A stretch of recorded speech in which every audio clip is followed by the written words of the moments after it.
ANB superfast में आप सबका स्वागत है। मैं हूं कर्ण जोशी। बढ़ेंगे पहली खबर की तरफ।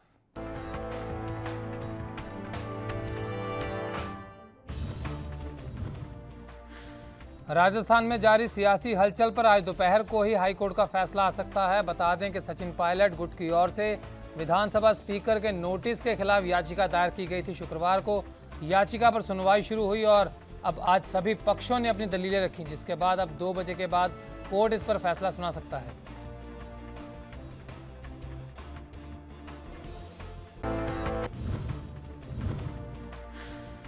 कांग्रेस की ओर से कई बार सचिन पायलट से पार्टी में वापसी की अपील की जा चुकी है, लेकिन स्थानीय स्तर पर अशोक गहलोत विरोध कर रहे हैं। ऐसे में अब अदालत पर सबकी निगाहें हैं, क्योंकि अगर बहुमत साबित करने की बात आती है तो गहलोत सरकार के सामने संकट खड़ा हो सकता है, क्योंकि अभी अशोक गहलोत के पास सिर्फ बहुमत जितने या एक अधिक समर्थन है। ऐसे में अंतिम वक्त पर कुछ विधायक इधर उधर हुए तो सरकार खतरे में आ सकती है।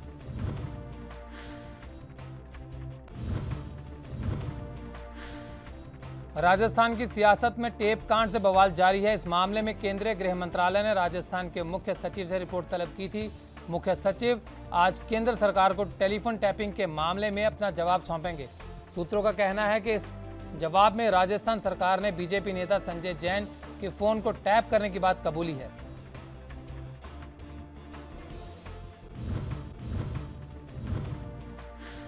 तो वहीं सरकारी सूत्रों के अनुसार राजस्थान सरकार ने कहा है कि वह संजय जैन का टेलीफोन टैप कर रही थी, क्योंकि उनकी गतिविधियां संदिग्ध थी। राजस्थान सरकार ने दावा किया कि हमने किसी भी राजनीतिक व्यक्ति का टेलीफोन टैप नहीं किया। यह जवाब आज केंद्रीय गृह मंत्रालय को भेजा जाया।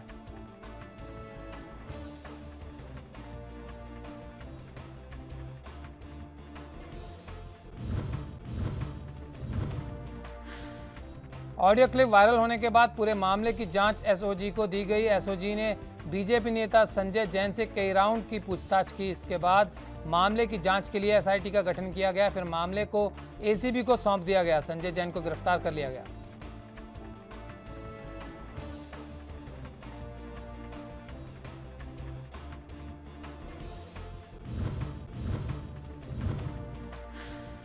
मध्य प्रदेश के राज्यपाल और भारतीय जनता पार्टी के वरिष्ठ नेता रहे लालजी टंडन का निधन हो गया। मंगलवार सुबह उनके बेटे आशुतोष ने इस बात की पुष्टि की। लालजी टंडन कई दिनों से बीमार थे और अस्पताल में भर्ती थे।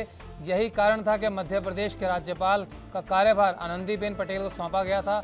अब उनके निधन के बाद कई बड़े नेता श्रद्धांजलि दे रहे हैं। लालजी टंडन के निधन के बाद यूपी में 3 दिन का राजकीय शोक घोषित किया गया। वहीं प्रधानमंत्री नरेंद्र मोदी ने लालजी टंडन के निधन पर दुख व्यक्त किया। पीएम मोदी ने ट्वीट कर लिखा कि लालजी टंडन को उनकी समाज सेवा के लिए याद किया जाएगा। उन्होंने भारतीय जनता पार्टी को उत्तर प्रदेश में मजबूत बनाने में अहम रोल निभाया। वह जनता की भलाई के लिए काम करने वाले नेता थे। लालजी टंडन को कानूनी मामलों की भी अच्छी जानकारी रही और अटल जी के साथ उन्होंने लंबा वक्त बिताया। मैं उनके प्रति श्रद्धांजलि व्यक्त करता हूँ। आपको बता दें कि लालजी टंडन काफ़ी लंबे समय से बीमार थे। उन्हें सांस लेने में परेशानी थी और किडनी में दिक्कत थी। यही कारण रहा कि पहले उन्हें 11 जून को अस्पताल में भर्ती करवाया गया और फिर उनका ऑपरेशन भी किया गया। लखनऊ के मेदांता अस्पताल में लगातार बड़े डॉक्टर उनकी देखभाल में जुटे हुए थे। हालांकि उनकी हालात लगातार गंभीर बनी हुई थी और आज सुबह उन्होंने अस्पताल में अंतिम सांस ली।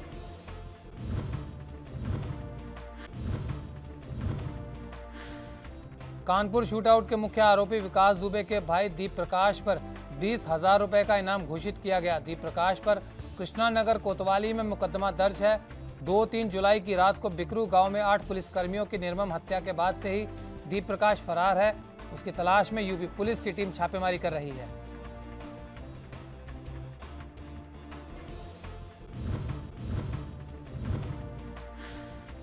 बता दें कि दीप प्रकाश के खिलाफ कृष्णानगर कोतवाली में जालसाजी समेत कई मामलों में मुकदमा दर्ज है। आरोपी के फरार होने के कारण लखनऊ पुलिस ने उस पर 20,000 रुपए का इनाम घोषित किया। लखनऊ पुलिस के सूत्रों ने दावा किया कि दीप प्रकाश की तलाश के लिए सर्विलांस की मदद ली जा रही है।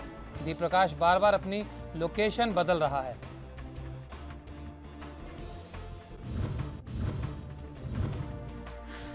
तो वहीं गाजियाबाद के विजयनगर इलाके में कुछ अज्ञात बदमाशों ने पत्रकार विक्रम जोशी पर हमला किया था। अब इसका सीसीटीवी फुटेज सामने आया। इस सीसीटीवी फुटेज में विक्रम जोशी अपनी 2 बेटियों के साथ मोटरसाइकिल से जा रहे थे, तभी बदमाशों ने उन्हें घेर लिया और गोली मार दी। इस मामले में 5 आरोपी गिरफ्तार कर लिए गए।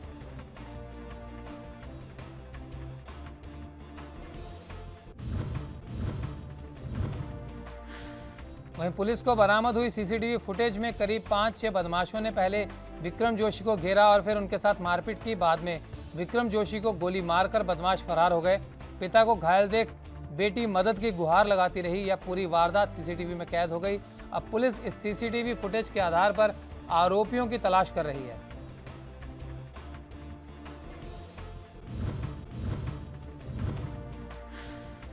विक्रम जोशी का कसूर बस इतना था कि उनकी भांजी को लगातार छेड़ा जा रहा था और उन्होंने उन बदमाशों के खिलाफ थाने में शिकायत दी थी। तहरीर देने से नाराज बदमाशों ने सोमवार रात विक्रम को गोली मार दी। विक्रम के सिर में गोली लगी है और वह गंभीर हालात में यशोदा अस्पताल में भर्ती हैं।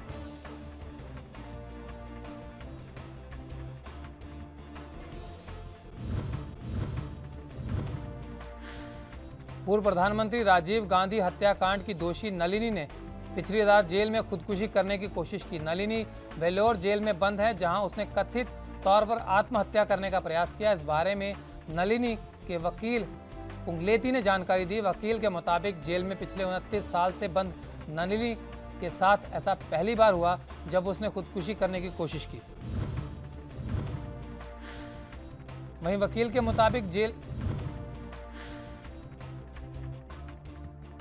मुताबिक जेल में नलिनी और एक और कैदी के बीच कथित तौर पर झगड़ा हुआ। नलिनी का जिससे झगड़ा हुआ वो भी उम्र कैद की सजा में बंद है। उस कैदी ने झगड़े की शिकायत जेलर से की, जिसके बाद उसने आत्महत्या करने की कोशिश की। वकील ने कहा कि उसने ऐसी कोशिश पहले कभी नहीं की, इसलिए इसकी असली वजह जानने की कोशिश हो रही है।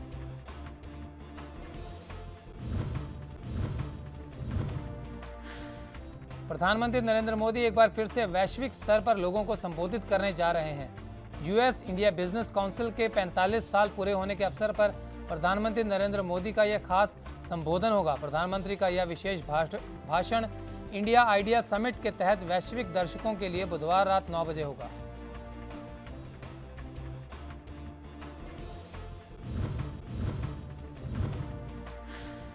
दरअसल भारत समेत पूरी दुनिया इस समय कोरोना जैसी महामारी का सामना कर रही है। ऐसे में प्रधानमंत्री नरेंद्र मोदी इस बेहद खास अवसर पर महत्वपूर्ण दृष्टिकोण प्रदान करेंगे और कैसे भारत और अमेरिका की साझेदारी कोरोना संकट के बाद की दुनिया को एक नए आकार देने में परिवर्तनकारी भूमिका निभा सकती है।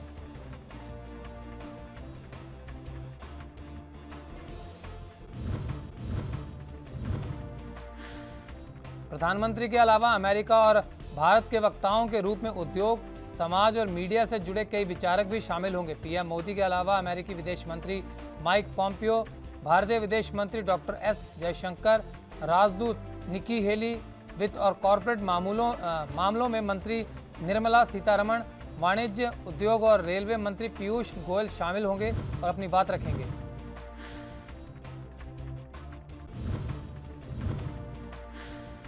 पंजाबी और जाट समुदाय पर विवादित बयान देने वाले त्रिपुरा के मुख्यमंत्री विप्लव कुमार देव ने सफाई दी है। सीएम विप्लव कुमार देव ने कहा कि अगरतला प्रेस क्लब में आयोजित एक कार्यक्रम में मैंने अपने पंजाबी और जाट भाइयों के बारे में कुछ लोगों की सोच का जिक्र किया था। मेरी धारणा किसी भी समाज को ठेस पहुंचाने की नहीं थी।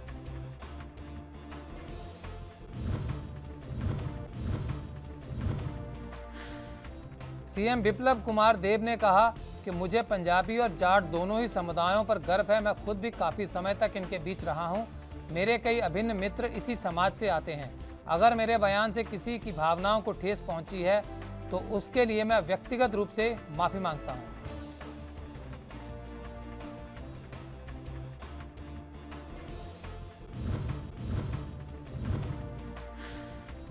पौंडीचेरी की उपराज्यपाल किरण बेदी के रवैये को लेकर नारायणसामी सरकार के बाद अब डॉक्टर और नर्स भी सड़क पर उतर आए। मंगलवार को डॉक्टर, नर्स और मेडिकल अधिकारियों ने सुबह 8 बजे से 10 बजे यानी 2 घंटे तक प्रदर्शन किया। मेडिकल स्टाफ की मांग रही कि अपने व्यवहार के लिए उपराज्यपाल किरण बेदी माफी मांगे।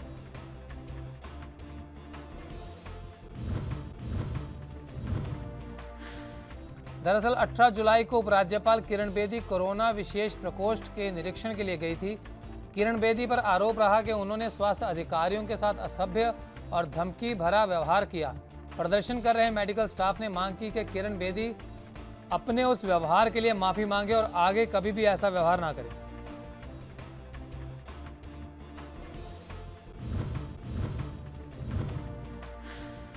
देश के अन्य राज्यों की तरह सिक्किम में भी कोरोना का प्रकोप देखा जा रहा है। पहले यहां कोरोना का असर नहीं था, लेकिन हाल में मामले बढ़ते जा रहे हैं। इसे देखते हुए सरकार ने हफ्ते भर के लिए पूर्ण लॉकडाउन की घोषणा की। सिक्किम में कोरोना के कुल 318 मामले हैं, जिनमें एक्टिव केस की तादाद 213 है।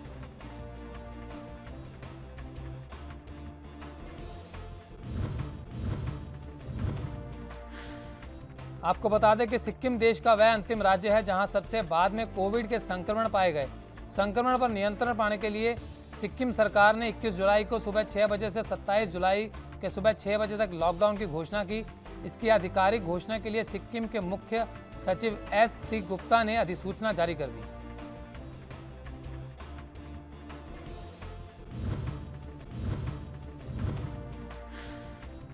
हरिद्वार की मशहूर हर की पौड़ी पर आकाशीय बिजली गिरने के कारण भारी नुकसान हुआ। यहां बिजली गिरने से पूरी दीवार गिर गई और पूरे क्षेत्र में मलबा फैल गया। मौसम विभाग की ओर से पहले ही अलर्ट जारी किया गया था।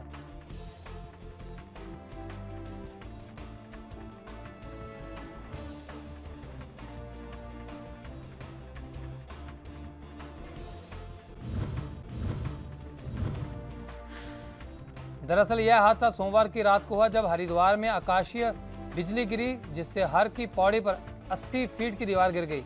यह हादसा हर की पौड़ी में ब्रह्मकुंड के पास हुआ। हालांकि गनीमत यह रही कि रात का समय होने के कारण यहां पर भीड़ नहीं थी। ऐसे में किसी को नुकसान नहीं पहुंचा। बिजली गिरने के साथ ही तेज बारिश भी रिकॉर्ड की गई।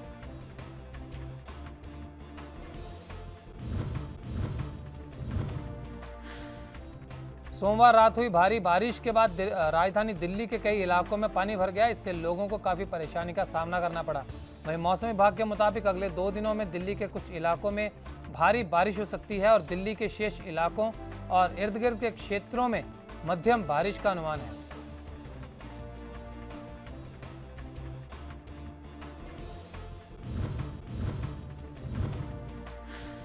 तो वहीं नेपाल में हो रही भारी बारिश बिहार के लिए काल बन गई।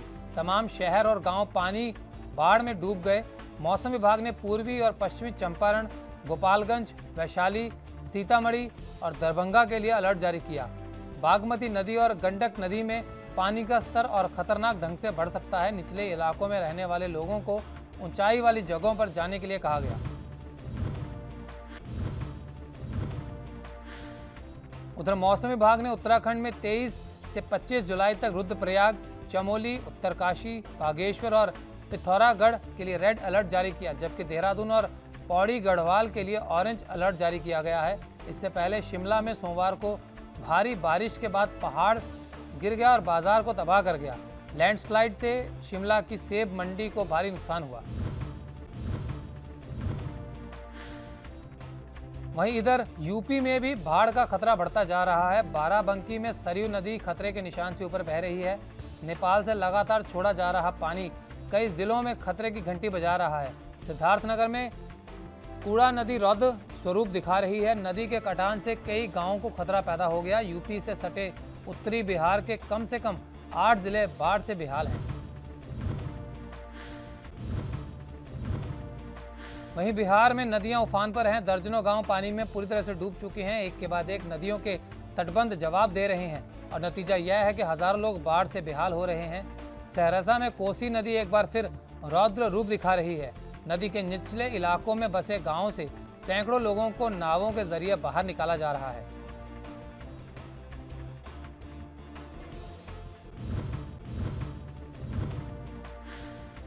वहीं गोपालगंज भी बाढ़ से सबसे ज्यादा प्रभावित चंद जिलों में है। गंडक नदी यहां रौद्र रूप दिखा रही है। गंडक नदी के किनारे सभी 6 ब्लॉक में अलर्ट जारी किया गया। वाल्मीकि नगर बैराज से लगातार पानी छोड़ा जा रहा है। प्रशासन लोगों से अपील कर रहा है कि निचले इलाकों से हट जाएं। सुपौल में भी लोग बाढ़ और बारिश की दोहरी मार झेल रहे हैं।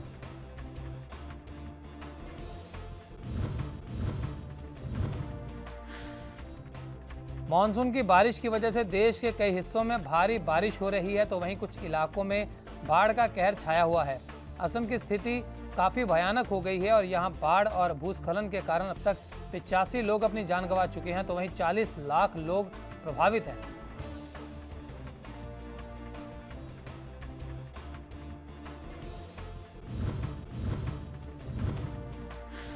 वहीं इन सबके बीच संयुक्त राष्ट्र महासचिव के एक प्रवक्ता ने कहा कि अगर आवश्यकता हुई तो यूएन भारत की मदद करने को तैयार है। महासचिव के प्रवक्ता स्टीफन दुजारिक ने कहा कि हमारे सहयोगियों ने हमें बताया कि भारत में असम में मानसून की बारिश से भारी बाढ़ के कारण बहुत सारे लोग प्रभावित हो गए।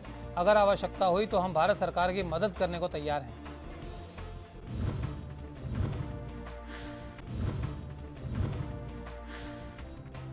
वहीं इधर असम राज्य आपदा प्रबंधन ने बताया कि राज्य में 40 लोगों की मौत भूस्खलन से हुई। वहीं इस बाढ़ की वजह से काजीरंगा नेशनल पार्क में अब तक 108 जानवरों की मौत हो चुकी है। हालांकि 132 जानवरों को बचाया जा चुका है।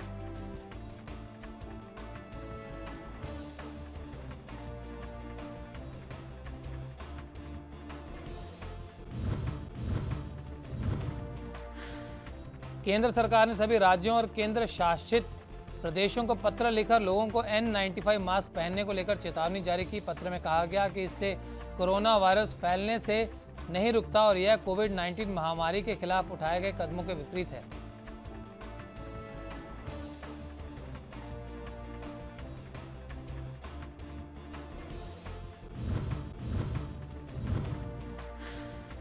एक रिपोर्ट के मुताबिक स्वास्थ्य मंत्रालय ने स्वास्थ्य सेवा महानिदेशक राजीव गर्ग ने राज्यों के स्वास्थ्य और चिकित्सा शिक्षा मामलों के प्रधान सचिवों को पत्र लिखा। इस पत्र में महानिदेशक राजीव गर्ग ने कहा कि यह तथ्य सामने आया है कि स्वास्थ्य कर्मियों के बजाय लोग N95 मास्क का अनुचित इस्तेमाल कर रहे हैं।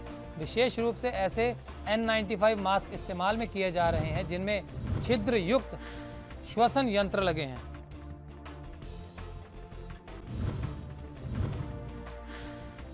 स्वास्थ्य सेवा महानिदेशक राजीव गर्ग ने कहा कि छिद्र युक्त श्वसन यंत्र लगा N95 मास्क कोरोना वायरस फैलने से रोकने के लिए उठाए गए कदमों के विपरीत है, क्योंकि यह वायरस को मास्क के बाहर आने से नहीं रोकता। इसे देखते हुए मैं आपसे आग्रह करता हूं कि सभी संबंधित लोगों को निर्देश दें कि वह फेस कवर के इस्तेमाल का पालन करें और N95 मास्क के अनुचित इस्तेमाल को रोकें।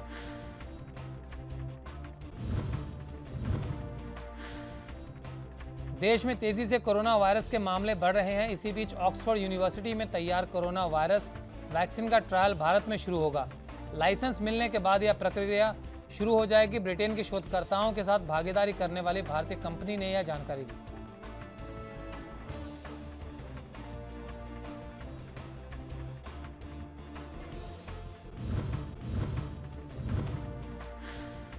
आपको बता दें कि दुनिया की सबसे बड़ी टीका बनाने वाली company serum institute of India के प्रमुख अदर पूनावाला ने बताया कि परीक्षण के काफ़ी सकारात्मक नतीजे मिले हैं और इस बारे में बहुत ज़्यादा खुश हैं।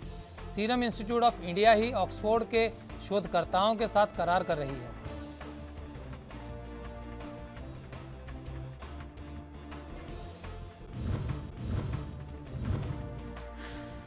वहीं लैंसेट मेडिकल जर्नल में प्रकाशित ट्रायल के परिणामों के मुताबिक क्लिनिकल ट्रायल के पहले चरण में AZD1222 टीके के नतीजे सकारात्मक रहे। इसके किसी तरह के गंभीर साइड इफेक्ट देखने को नहीं मिले। शोधकर्ताओं का दावा है कि इसे टीके के कोई बड़े साइड इफेक्ट्स नहीं हैं। हालांकि कुछ साइड इफेक्ट्स हैं जिन्हें पैरासेटामोल के जरिए दूर किया जा सकता है।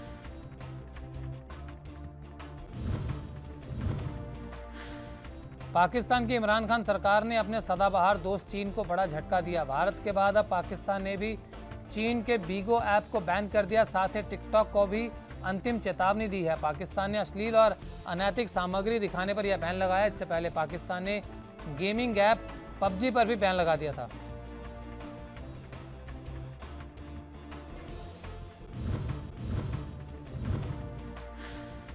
दरअसल पिछले हफ्ते ही लाहौर हाई कोर्ट में एक याचिका दायर करके टिकटॉक पर तत्काल बैन लगाने की मांग की गई थी। याचिकाकर्ता ने कहा कि यह ऐप आधुनिक समय में बहुत बड़ी बुराई है। उन्होंने कहा था कि टिकटॉक सोशल मीडिया पर प्रसिद्धि और रेटिंग के लालच में पोर्नोग्राफी का बड़ा स्रोत बन गया है, जिसके बाद एक्शन लिया गया है।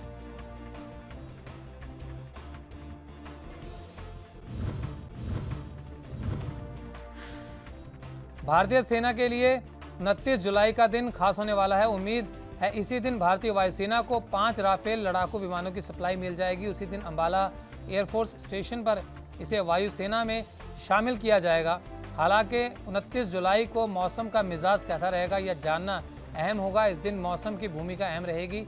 मानसून होने की वजह से अभी उत्तर भारत में बारिश हो रही है।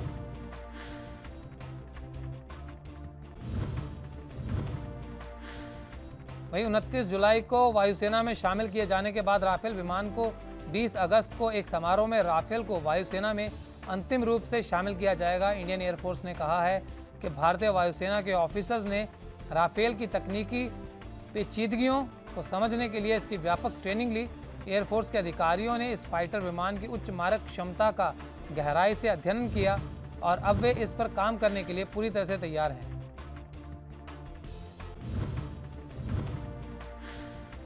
वही बता दें कि भारत को फ्रांस से अगले 2 सालों में 2 स्क्वाड्रन में 36 राफेल विमान मिलने हैं। एयरफोर्स सूत्रों के मुताबिक पहला स्क्वाड्रन अंबाला बेस से पश्चिमी कमान के लिए काम करेगा, तो दूसरे स्क्वाड्रन की तैनाती पश्चिम बंगाल के हाशिमारा एयरफोर्स स्टेशन में की जाएगी ताकि पूर्वी छोर पर चीन के किसी भी खतरे से निपटा जा सके।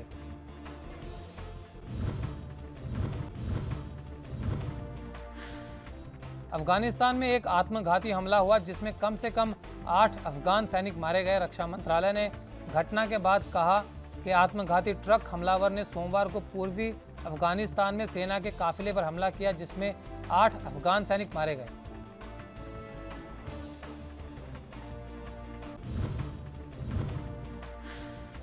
वहीं मैडन वार्डक प्रांत में हुए हमले में 9 अन्य सैनिक भी घायल हुए। हालांकि हमले की अभी तक किसी संगठन ने कोई जिम्मेदारी नहीं ली, लेकिन तालिबान और इस्लामिक स्टेट सहयोगी स्थानीय एक संगठन नियमित रूप से अफगान सुरक्षा बलों को निशाना बना रहे हैं। फरवरी में अमेरिका के साथ शांति समझौते पर हस्ताक्षर करने के बावजूद तालिबान ने पूरे अफगानिस्तान में अपने हमले जारी रखे हैं।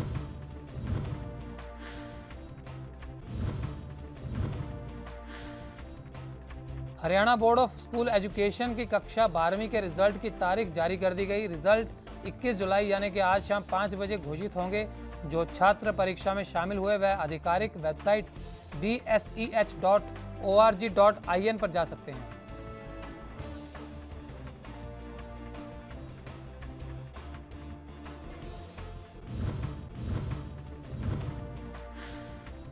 परीक्षा का आयोजन इसी साल 2 मार्च से 31 मार्च तक हुआ था। इस साल 12वीं बोर्ड में कुल 2.25 लाख छात्र परीक्षा में उपस्थित हुए जो कोरोना वायरस महामारी के कारण पूरे नहीं हो सके थे। वहीं पिछले साल रिजल्ट 17 मई को जारी किया गया था। इस साल कोरोना वायरस के कारण रिजल्ट में देरी हुई।